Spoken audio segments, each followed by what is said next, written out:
My name's Erica. I'm a midwife and I've been a midwife for 21 years.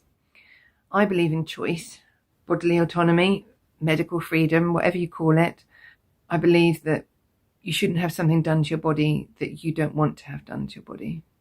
I have looked at whether I should have the vaccine, and I've weighed up the risks and the benefits for me.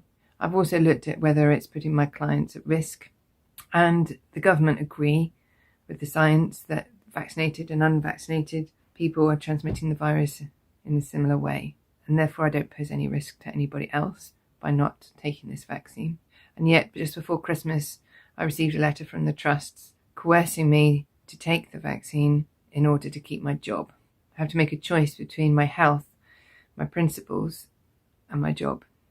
If I do consent to this vaccine, then what I'm actually consenting to is an experimental drug that is going to give me more antibodies against a disease that I've already recovered from.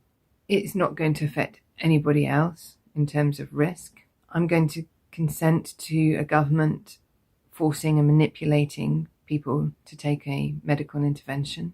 And I'm going to be consenting to allowing a government to ignore existing laws and write new legislation which infringes on our rights, and I think will impact on children's freedom.